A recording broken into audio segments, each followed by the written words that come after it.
And I think of Whoopi Goldberg, who I know personally. I mean, obviously I don't like Whoopi Goldberg, but I also feel deep compassion for Whoopi Goldberg because her life is a mess. Whoopi Goldberg came on and she said, that Tucker Carlson, oh, he's a bad guy.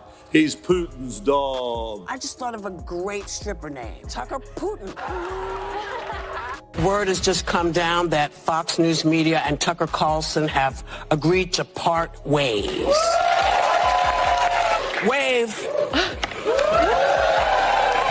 I will say this, it's just interesting the amount of influence that the most unhappy people in our societies have over the rest of us. Like, joke's on them, because all of them combined could never even come close to garnering the size of Tucker Carlson's massive audience. They think people just watch Tucker because he's so hateful and he appeals to people's anger and that's why they tune in every night. No, they tune in because they trust him. Tucker is wildly intelligent and talented. He'll be just fine. But most people just hate watch The View, so you guys might be running out of time. If Whoopi Goldberg were to leave The View, do you think 4 million people in mass are gonna go watch whatever Whoopi Goldberg puts out? Absolutely not, because she is nothing more than a pundit and just a talking head for whatever the leftist ideology of the day is. But for Tucker, people will go wherever it is that he goes. And I think of Whoopi Goldberg, who I know personally. I mean, obviously I don't like Whoopi Goldberg, but I also feel deep compassion for Whoopi Goldberg because her life is a mess. Tucker Carlson has officially filed a jaw-dropping $200 million defamation lawsuit against Whoopi Goldberg after her controversial comments on national television. This legal bombshell has not only rocked the entertainment world, but ignited a firestorm across political and media circles alike. Carlson, who recently departed from Fox News, is making it clear he is not willing to let personal attacks slide, especially when broadcast to millions of viewers with the potential to destroy his reputation. The tension between Carlson and Goldberg had been simmering for weeks.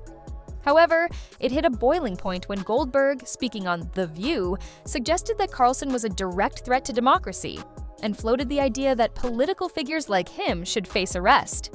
Many viewed Goldberg's comments as reckless, inflammatory, and legally questionable.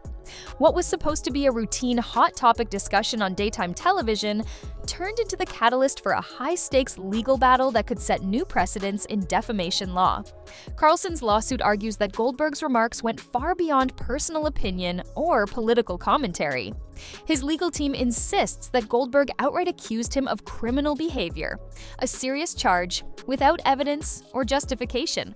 According to the complaint, by labeling Carlson a danger and suggesting he should be imprisoned, Goldberg crossed the line from protected speech into actionable defamation.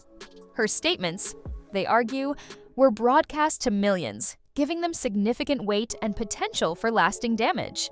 As the news broke, Joe Rogan wasted no time entering the conversation. On his massively popular podcast, Rogan unleashed a brutal takedown of Goldberg and The View, mocking their understanding of law, democracy, and basic logic.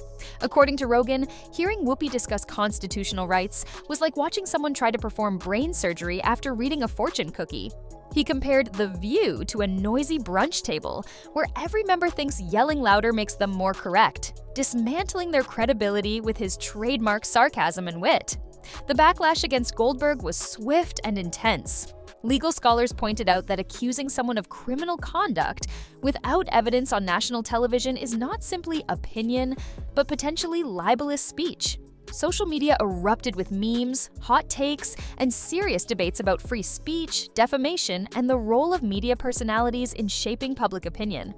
Conservative commentators rallied around Carlson, framing him as a victim of media malpractice, while even some liberal voices expressed discomfort at Goldberg's extreme rhetoric. Meanwhile, The View producers scrambled to control the damage. Sources inside the network revealed that executives were furious over Goldberg's comments, worried that her reckless statements could open them up to massive legal liabilities. Ratings for The View took a noticeable dip in the days following the controversy, with many viewers expressing disillusionment over the show's increasingly combative tone. Goldberg, for her part, attempted to downplay the situation.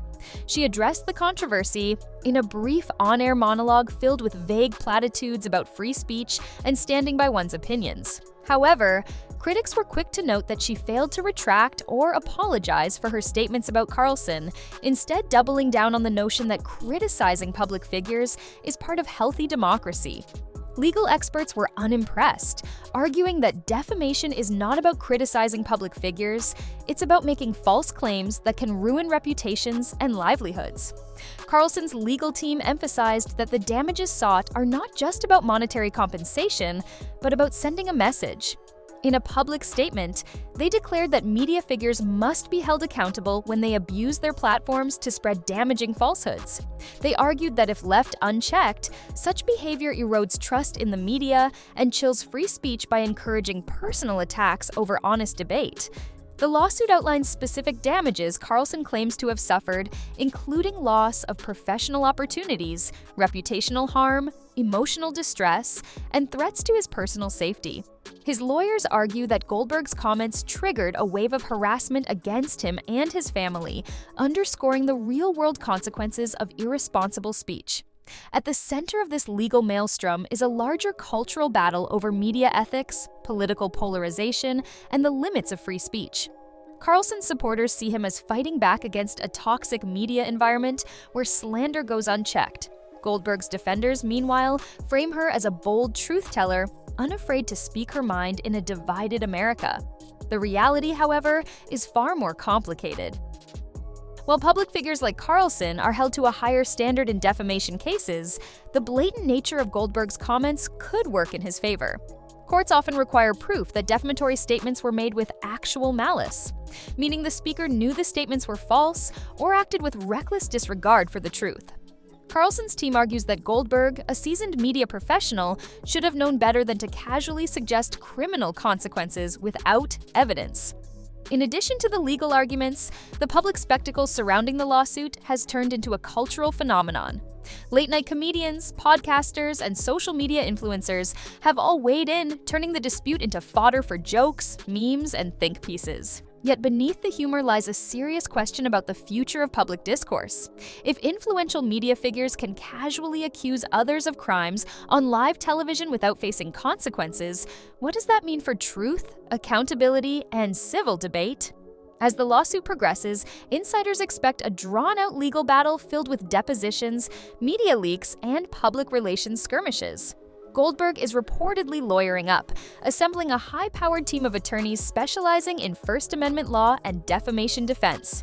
Meanwhile, Carlson appears determined to push the case forward, signaling that he intends to fight not just for himself, but for what he sees as the integrity of public debate. Joe Rogan, never one to miss an opportunity for a biting commentary, has continued to roast The View in subsequent podcast episodes. He likened Goldberg's legal strategy to bringing a kazoo to a gunfight, and joked that if The View were a legal defense, it would consist entirely of shouting "nuh-uh" in court. His commentary has only fueled the fire, keeping the controversy alive and ensuring that the feud remains front and center in the public consciousness. In many ways, this lawsuit is about more than just Carlson and Goldberg. It's about the standards we hold for our media institutions and the consequences for those who abuse their platforms. As more details emerge, the case could set critical precedents about what counts as defamation in the age of 24-hour news cycles, viral sound bites, and politically charged entertainment. The stakes are enormous.